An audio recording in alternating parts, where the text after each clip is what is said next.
Hello students. बेटा मैंने आप लोगों को इससे पहले वाले मेरे वीडियो में टाइप ऑफ रिफ्लेक्शन तक लाइट का बताया था।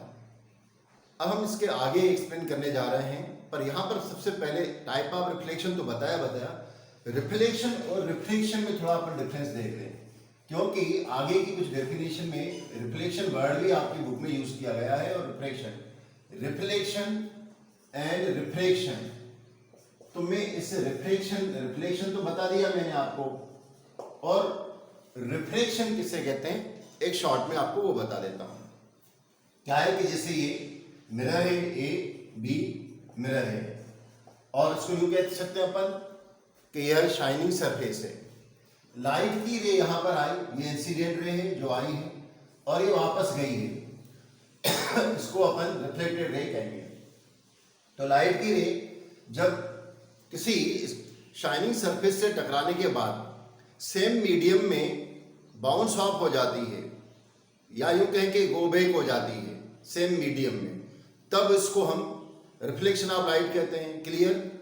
और रिफ्लेक्शन क्या होता है, जैसे कोई कांच है, गिलास की स्लेब है, गिलास स्लेब, लाइट की रे इसमें से आएगी, फिर इस गिलास स्लेब की, ये गिलास स्लेब की एक फेस है, ए बी मान लेते हैं, और ये सी डी ये दूसरी फेस है। तो गिलास स्लेब में जाएगी रे अंदर, और फिर अंदर से बाहर हो जाएगी। मतलब कि लाइट की रे आप देखिए कि आ कैसे रही, ये इंसिडेंट रे है, इसको अपन पी क्यू मान लेते हैं, ये इंसिडेंट रे, बाहर आई आर एस। तो लाइट की रे जब लाइट की रे एक मीडियम से दूसरे मीडियम में इंटर करती है, या ये क्या है, ये एयर है, और ये क्या है, गिलास है, और यहां बाहर क्या है, एयर है। तो लाइट की रे जब एक मीडियम से दूसरे मीडियम में इंटर करती है तो अपने पाथ से डेविएट हो जाती है। डेविएट मतलब मुड़ जाती है, या यूं कहें कि विचलित हो जाती है, डेविएट हो जाती है, अपने पाथ से हट जाती है। तो इस फिनोमेनन को, जब एक मीडियम से लाइट की रे जब एक मीडियम से दूसरे मीडियम में जाती है तो वह अपने पाथ से डेविएट हो जाती है। इस फिनोमेनन को हम रिफ्लेक्शन ऑफ लाइट कहते हैं। दोनों में डिफरेंस क्या है, एक में लाइट की रे शाइनिंग सरफेस से टकराती है और उसी मीडियम में, देखो ये एयर है, तो एयर में आई और एयर में वापस चली गई। किंतु रिफ्लेक्शन में क्या होता है, एयर से आई, दूसरे मीडियम गिलास में चली गई। तो जब लाइट की रे एक मीडियम से दूसरे मीडियम में जाती है तब हम कहते हैं कि यहां पर लाइट का रिफ्लेक्शन हो रहा है। जैसे डायमंड है वो चमकता है, लाइट की रे डायमंड में जाती है और उसको ग्लिसम कर देती है, चमका देती है। तो इस तरीके से जब लाइट की रे एक मीडियम से दूसरे मीडियम में जाती है तब उसके लिए अपन ये वर्ड रिफ्लेक्शन यूज करते हैं।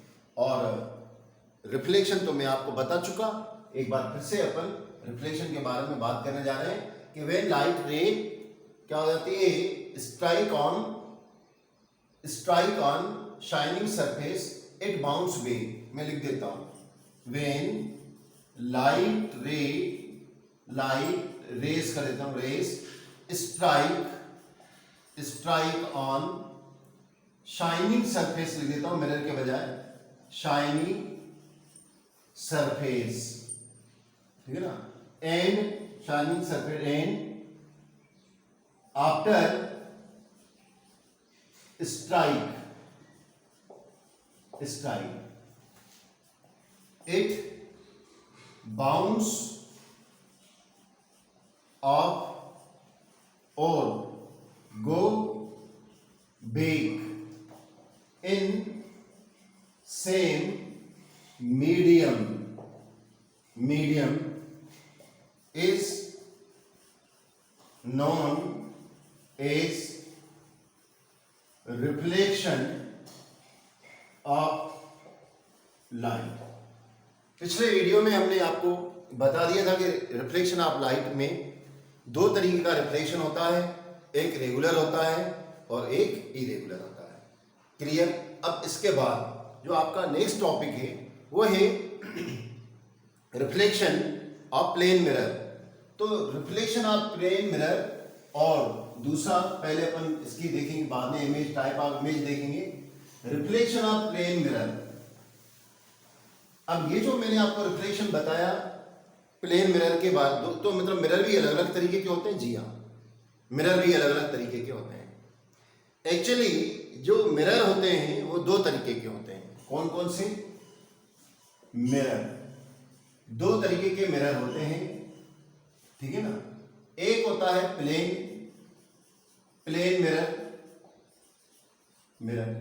इसमें हम अपने घर में जो फेस देखते हैं, फेस, ठीक है ना, सी एवरी डे, ठीक है ना, वहां पे अपन इसको देख रहे होते हैं, वो प्लेन में होता है। प्लेन क्यों होता है? क्योंकि इसकी सरफेस कैसी होती है? The mirror whose surface is flat, उसकी सरफेस फ्लैट होती है, is called प्लेन मिरर। उसको अपन प्लेन मिरर कहते हैं, जिसकी सरफेस फ्लैट होती है। एग्जाम्पल मैंने दिया, अपन एवरीडे अपनी फेस को मिरर में देख रहे होते हैं। क्लियर? अब दूसरा कौन सा होता है? फिर दूसरा स्फेरिकल मिरर होता है। स्फेरिकल मिरर, ठीक है ना। ये स्फेरिकल क्यों कहते हैं इसको? क्योंकि जो कंपनी होती है ना, वो मिरर को जब बनाती है तो ऐसा एक खाली स्पेयर होता है, गोल होता है, स्पेयर होता है। ये गिलास की बॉल होती है, मतलब क्लियर हिंदी में बोल दूं तो यह कांच का गोला होता है, अंदर से खाली होता है। इस गोले को स्फेयर, इंग्लिश में अपन गोले को स्फेयर कहेंगे, तो इसलिए स्फेरिकल। इस गोले को अगर यहां से कट किया जाए, ए से, और ये बी से, और एक यहां से कट कर देते हैं, सी से और डी से, तो कितने आपको पीसेस मिलेंगे? देखो आपको कितने पीसेस मिल रहे हैं। मिल गए 4 पीस। एक तो ये वाला मिला आपको, कौन सा? ये वाला। और दूसरा कौन सा? ये वाला मिला आपको। एक ये वाला मिला, यानी ये 1 2, और एक ये मिलेगा 3, एक ये मिलेगा 4। मतलब आप अगर एक पूरे गोले को काट दोगे तो 4 टुकड़े मिल जाएंगे। अब ये जो 4 टुकड़े मिले हैं, तो इसमें क्या करते हैं? अंदर से सपोज अपन मान लेते हैं कि बाहर से इसको पेंट कर देते हैं, पेंट कर दिया, और अंदर से क्या कर दिया? चमकीली शाइनिंग वाली, पॉलिश कर दी, पॉलिश। तो ये आपका एक मिरर बन जाएगा। किंतु क्या इसकी सरफेस फ्लैट है? नहीं। कैसी है? मुड़ी हुई है। बस मुड़ी हुई, कैसी मुड़ी हुई है? ये कर्व है, कर्व। इस तरीके के मुड़े को अपन कर्व कहते हैं, इंग्लिश में कर्व कहते हैं।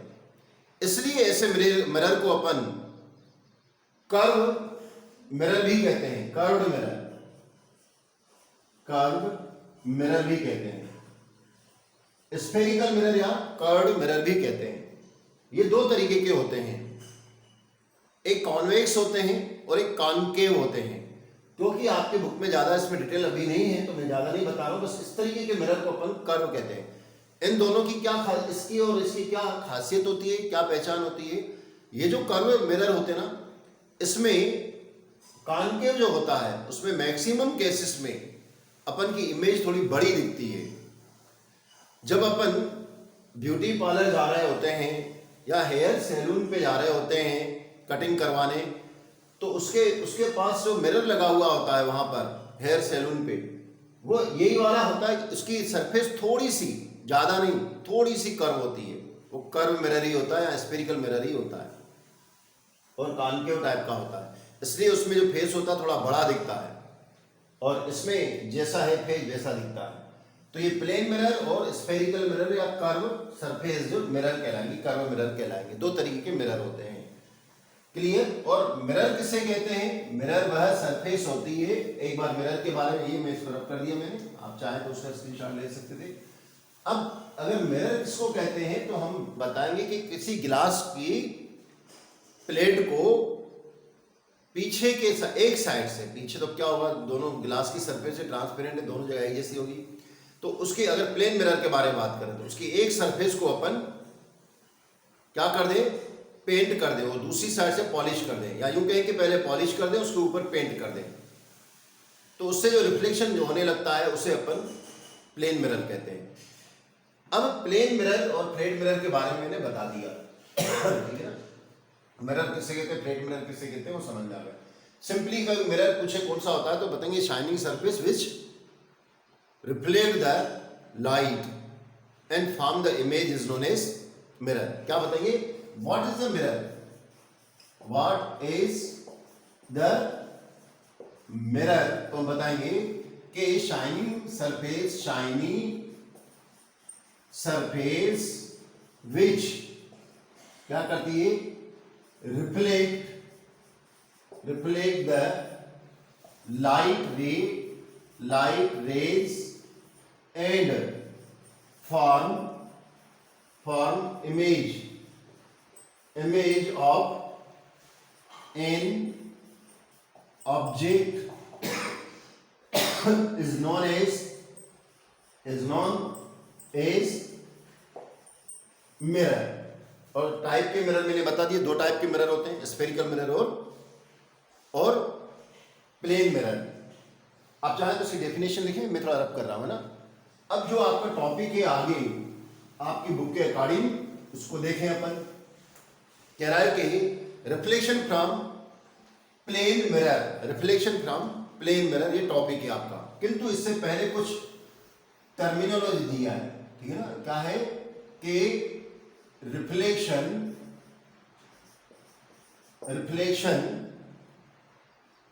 फ्रॉम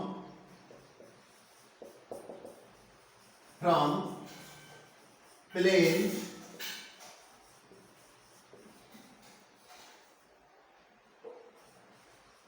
मिरर, ठीक है ना। Plane mirror, reflection from plane mirror. इससे पहले जो टर्मिनोलॉजी है मैं उसको यहां लिख रहा हूं, उसको समझेंगे तब अपन इमेज को समझ पाएंगे। कौन सी टर्मिनोलॉजी है, पहले अपन लिख देते हैं इंसिडेंट रे। ये इंसिडेंट रे क्या होती है। दूसरा अपन देखेंगे इंसिडेंट पॉइंट, या यूं कहेंगे पॉइंट ऑफ इंसिडेंट,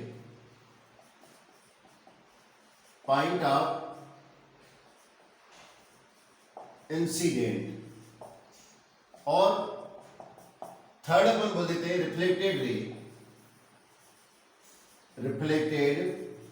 रे। फोर्थ अपन देख लेते हैं नॉर्मल। और पहले मैं इन चारों को बताऊं, डायग्राम बना देता हूं। इसके बाद अपन एंगल ऑफ रिफ्लेक्शन और एंगल ऑफ इंसिडेंट को भी देख रहे हैं, ठीक। अब सबसे पहले अपन मान लेते हैं कि कोई ये मिरर है, प्लेन सरफेस मिरर है, ठीक। ये मिरर है ए बी।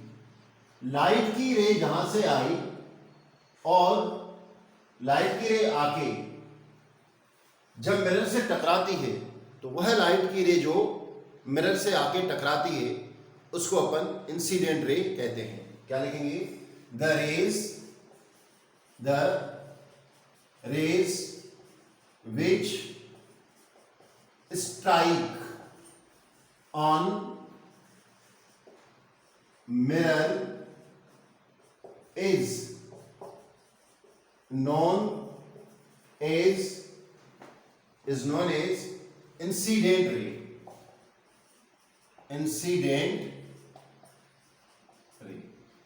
ठीक। जैसे ये वाली रे है, अपन मान लेते हैं कि ये वाली रे, इसको अपन दे दें पी क्यू बोल देता हूं, ये ओ पे आके टकरा दे, पी ओ कर देंगे। तो ये जो रे है वो कौन सी कहलाएगी, इंसिडेंट रे। ठीक। उसके बाद पॉइंट ऑफ इंसिडेंट। तो पॉइंट ऑफ इंसिडेंट कौन सा होता है, देखिए बच्चों, जहां पर ये रे आके टकरा रही है, कौन सी रे, इंसिडेंट रे। जहां पर इंसिडेंट रे आके टकरा रही है उस पॉइंट को अपन पॉइंट ऑफ इंसिडेंट कहते हैं।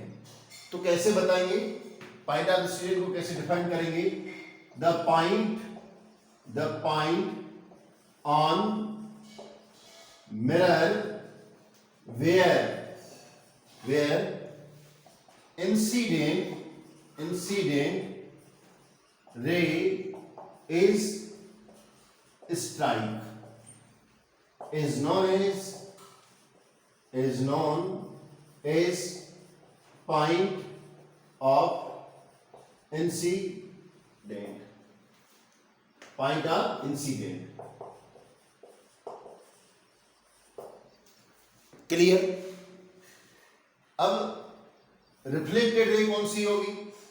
देखो, जब रे टकराने के बाद उसी मीडियम में बाउंस ऑफ हो जाए या गो बैक हो जाए, ये लाइट की टकराने के बाद ये पी ओ और ये क्यू, पी पी क्यू, इसको क्यू मान लेते, ओ क्यू, तो ये क्या होगी? रिफ्लेक्टेड हो गई, ये रिफ्लेक्टेड रे कहलाएगी। ठीक, रिफ्लेक्टेड रे। तो बाउंस ऑफ या गो बैक हो जाए उस रे को, तो अपन यहां पर लिखेंगे द रे, रेस कर देता हूं, rays which after strike on mirror go back, ठीक है ना, ब्रैकेट में लिख देता हूं, bounce off in same medium,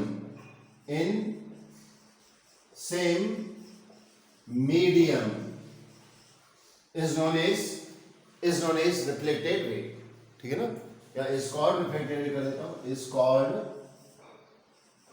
reflected ray। Clear? तो इस तरीके से हम रिफ्लेक्टेड रे को भी देख चुके। अब नॉर्मल किसे कहते हैं?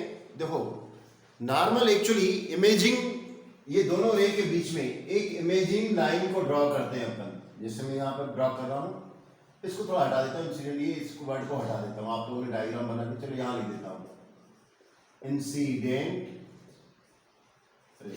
ठीक, यहाँ पर क्या कर रहा हूँ मैं, एक इमेजिनरी लाइन होती है ये, और ये मैंने इसको डैश डैश करके लगा दिया है, इसको अपन नॉर्मल कहते हैं, नॉर्मल। तो इमेजिंग रे विच ड्रॉ फ्रॉम या विच passes through point of incident, क्या बोलेंगे अपन, क्या बोलेंगे, इमेजिनरी रे, imaginary line,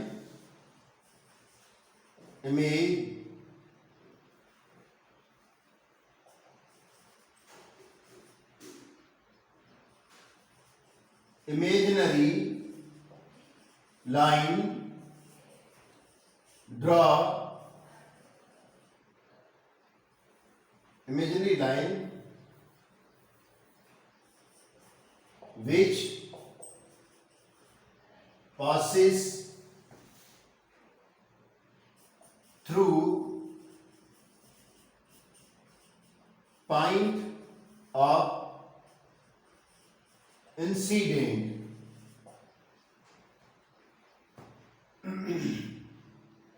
is known as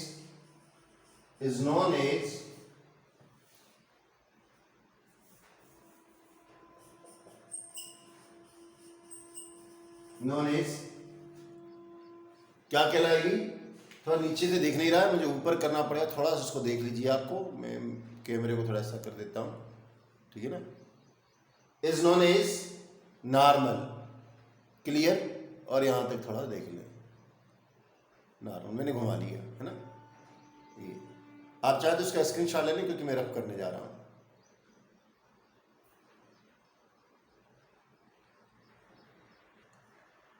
तो मैं आपको बता रहा था नॉर्मल, एक बार फिर से नॉर्मल के बारे में।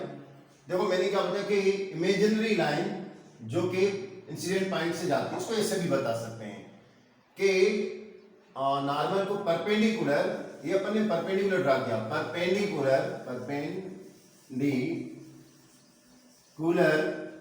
Perpendicular is drawn from point of incident, from point of incident is known is normal. ठीक, एक बार फिर से पूरा रिवाइज कर देता हूं। अगर आपसे कोई पूछे इंसिडेंट रे क्या है तो आप क्या बताएंगे कि light ray which strike on the mirror, light ray which strike on the mirror is known as incident ray. फिर रिफ्लेक्टेड रे कौन सी होगी, या पहले इंसिडेंट, पॉइंट ऑफ इंसिडेंट कौन सा होगा, the point where incident ray strike on mirror is known as point of reflection. Third, the reflected ray, the ray which after strike on mirror go back in same medium, या bounce off in same medium, that ray is known as reflected ray. Normal किसको बोलेंगे, normal बोलेंगे perpendicular is drawn on point of incident, on point of incident, फिर से सुनिए, perpendicular drawn on point of incident is known as normal. Clear? अब है angle of, इसको रख करूंगा मैं, angle of incident and angle of reflection. Angle of incident क्या होता है, देखो एंगल ऑफ इंसिडेंट है तो ये मैंने बताया आपको नॉर्मल, और ये क्या है, इंसिडेंट रे है। तो इंसिडेंट रे और नॉर्मल के बीच में जो एंगल बनता है उसको अपन एंगल आई के रूप में बताते हैं, और एंगल जो बनता है नॉर्मल और रिफ्लेक्टेड रे के बीच में उसको अपन एंगल ऑफ रिफ्लेक्शन बोलेंगे। ठीक है ना। तो एंगल ऑफ इंसिडेंट किसे कहते हैं, तो बताएंगे अपन angle between, angle form between, ऐसा लिखेंगे, angle forms between normal and incident ray is known as angle of incident, which is represented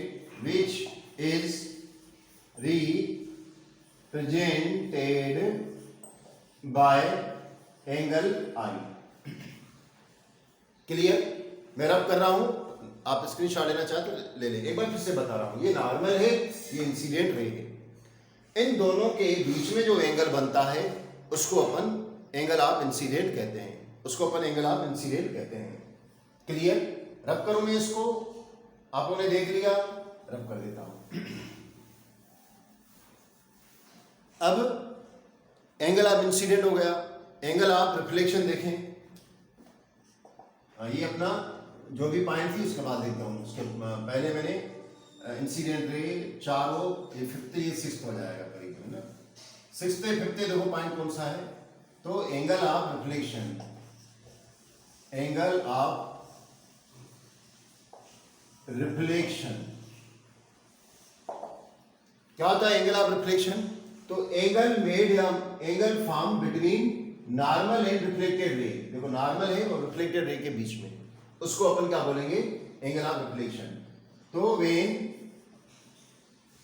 angle is drawn between normal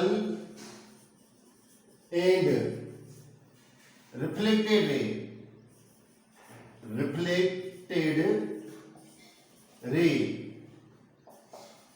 is called angle of reflection, इसको पर angle of reflection कहेंगे, which is represented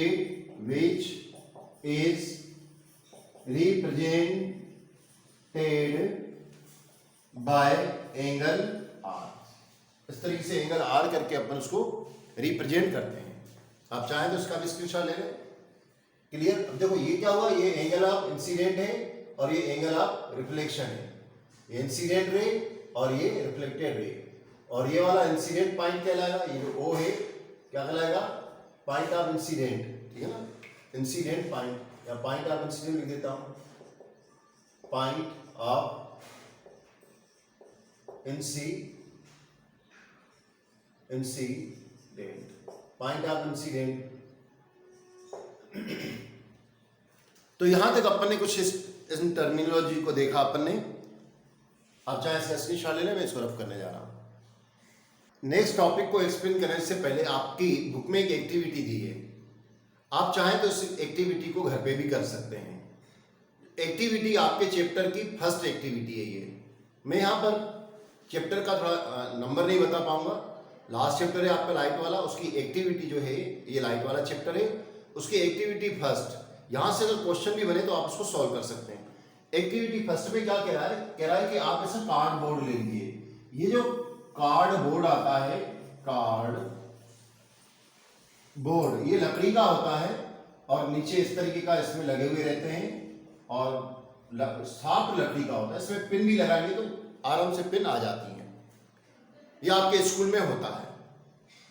इस card board पर क्या करिए, एक white paper को लगा दीजिए। सपोज मैंने यहां पर ये व्हाइट पेपर लगा दिया, व्हाइट पेपर लगा दिया, और इस व्हाइट पेपर पे यहां पर अपने ये कार्डबोर्ड की पिन होती है वो लगा दी। क्यों? ताकि पेपर उड़ नहीं सके, पेपर उड़ नहीं सके।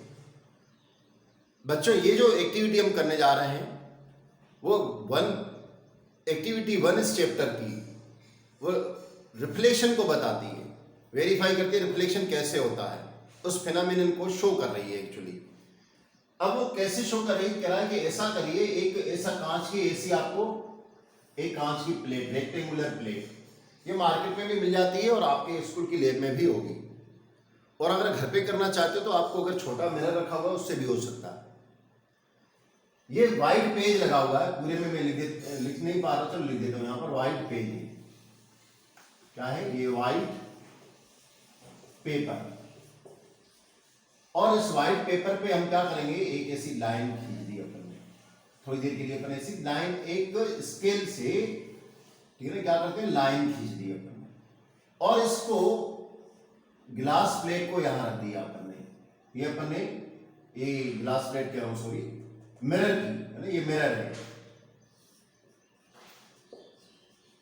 मिरर को यहां पर रख दो और एक कॉम्ब लो, कॉम्ब यानी कि कंघी।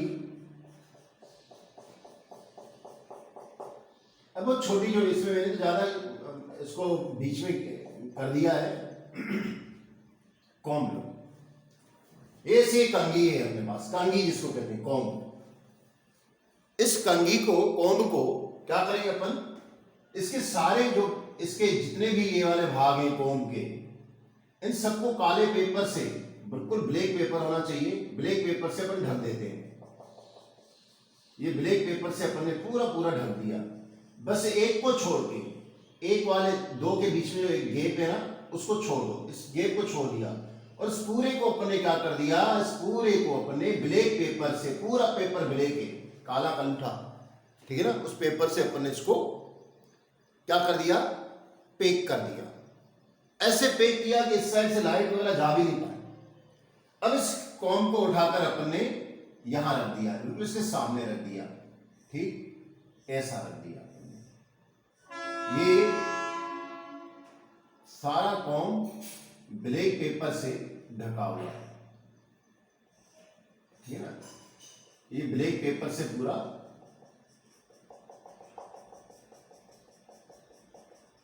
ढक दिया अपन ने।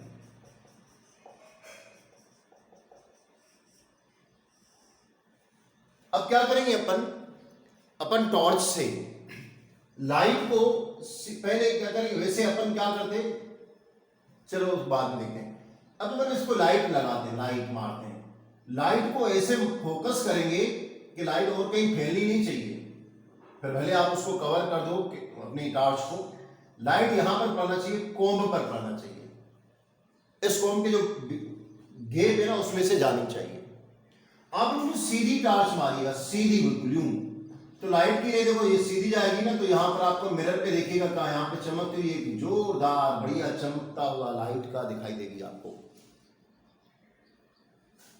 ये जो लाइट दिखाई देगी बिल्कुल सीधी दिखाई देगी। आप कहोगे कि सर सीधी, बिल्कुल सीधी दिखाई देगी। इसका मतलब ये हुआ कि अगर हम लाइट की, अभी मैं रिफ्लेक्शन आपको बता रहा था, तो मैं इस तरीके से इंसिडेंट रे को बता रहा था। जब इंसिडेंट रे ऐसी आ रही थी, रिफ्लेक्शन के बाद न्यूज आ रही थी, तो आपको दोनों दिखाई दे रही थी, इंसिडेंट रे भी और रिफ्लेक्टेड रे भी दिखाई दे रही थी।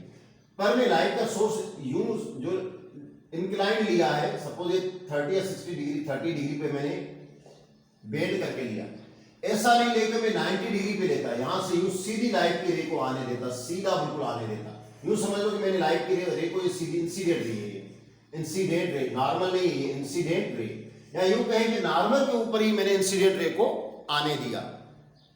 तो बताइए रिफ्लेक्टेड रे कहां जाएगी? कहीं नहीं जाएगी, उसका डेविएशन नहीं होगा, वो बाउंस बैक नहीं होगी। आपको सर बैक नहीं होती है तो मतलब रिफ्लेक्शन नहीं होता है? होती है, किंतु क्योंकि 90 डिग्री, एक आगे मैं आपको लॉ बताऊंगा, लॉ ऑफ रिफ्लेक्शन, उसमें क्या होता है कि angle of incident always equal to angle of reflection होता है। तो 90 डिग्री पे अगर आती है तो 90 डिग्री पे ही वापस चली जाती है, तो दिखाई नहीं देती है। अपन को लगता है कि लाइट की रे का रिफ्लेक्शन हुआ ही नहीं, लाइट का रिफ्लेक्शन होता है। 90 डिग्री पे सीधी आई और सीधी ही चली गई वापस। पर इस केस में अपन ने यहां पर भी वही कर रहे हैं, अपन सीधा बिल्कुल रखा है मिरर को, सीधी लाइट की रे को जाने दे रहे हैं, तो अपन को एक ही ऐसी रे दिखाई देगी एक्टिविटी में। अब अपन क्या करें, इस कॉम्ब को थोड़ा खसका देते हैं, इससे ये जो इसका गेप है ना, गेप वाले पार्ट को मैंने खिसका दिया, यानी इस कॉम्ब को मैंने खिसका दिया, यूं कर दिया। और अब जो इसका जो गेप था ना, वो गेप वाला पार्ट कहां आ गया? मान लेते हैं कि गेप वाला पॉइंट यहां पर आ गया, या ऐसा करते इस साइड कर देता हूं, गेप वाला पॉइंट सपोज यहां आ गया, ये पूरा बाकी ब्लैक पेपर से। अब आपने का लाइट मारी, तो लाइट और थोड़ा इसको क्या करेंगे, बेंड कर देंगे, ऐसा कर देंगे, थोड़ा सा कॉम्ब को ऐसा कर दिया अपन ने, और ये थोड़ा गेप बना हुआ है, और उसको पूरे काले पेपर से अपन ने वापस क्या कर दिया, ढक दिया। इस एक्टिविटी के क्वेश्चन कैसे बनेंगे बाद में जिक्र करते हैं। अब लाइट की रे को अपन यहां से पास होने देते हैं। देखो लाइट की रे अब इस तरीके से पास हो रही है, तो यूं आएगी, ठीक है ना, और आने के आपकी टॉर्च की रोशनी ये आ रही है, यानी इंसिडेंट रे, इंसिडेंट रे, ये आपकी टॉर्च की रोशनी आ रही है, यानी लाइट की रे आ रही है।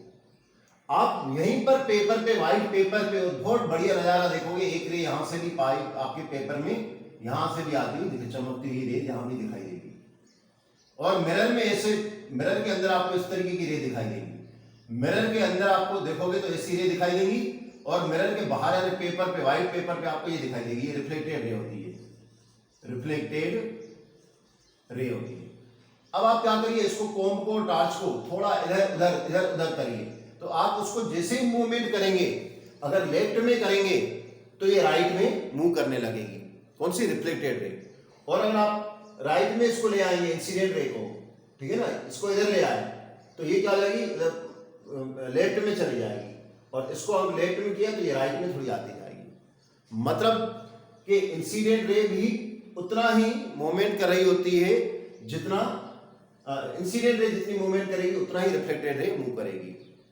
बात क्लियर हुई? एक बार फिर से बता दूं, ये एक्टिविटी क्या बता रही है कि आपने लाइट की रे को सपोज 30 डिग्री से किसी एंगल से आपने इसको पास किया, तो क्या हो जाएगा, लाइट की ये इंसिडेंट रे हो जाएगी और ये आपकी रिफ्लेक्टेड रे आ जाएगी।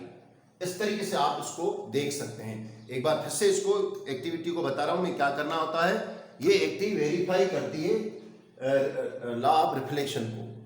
अभी लॉ ऑफ रिफ्लेक्शन है, केवल रिफ्लेक्शन को हम क्या करेंगे, कॉम्ब को लेंगे, ब्लैक पेपर से पूरा ढक देंगे, किंतु उसका एक छोटा एक भाग जो रहता है, दो कॉम्ब के जो रहते हैं उनके बीच में थोड़ा गैप वाला रख देंगे और बाकी पूरे को ढक देंगे। टॉर्च से अपन लाइट की रे को अगर इंक्लाइंड फॉर्म में उसको भेजेंगे तो क्या हो जाएगा, और एक मिरर का यूज करेंगे, मिरर रेक्टेंगुलर मिरर का, इस मिरर की बेंड को, तो इसको मिरर को जाने देंगे, तो ये आपका पॉइंट हो जाएगा इंसिडेंट पॉइंट और ये रिफ्लेक्टेड रे हो जाएगी। तो आपको दोनों रे क्लियर दिखाई देंगी। अगर आपने इसको बिल्कुल सीधा पहुंचाया तो आपको रिफ्लेक्टेड रे दिखाई नहीं देगी, किंतु रिफ्लेक्शन तो भी होता है। तो यह हमने आपने एक्टिविटी को मैंने एक्सप्लेन किया। आज के लिए इतना, और नेक्स्ट वीडियो में आप लॉ ऑफ रिफ्लेक्शन अपन देखेंगे और उसका भी वेरिफिकेशन भी देखेंगे और भी पॉइंट देखेंगे। Thank you, have a nice day. बच्चों, वीडियो को बहुत शेयर करिए और आप सब्सक्राइब भी करवाइए। Thank you.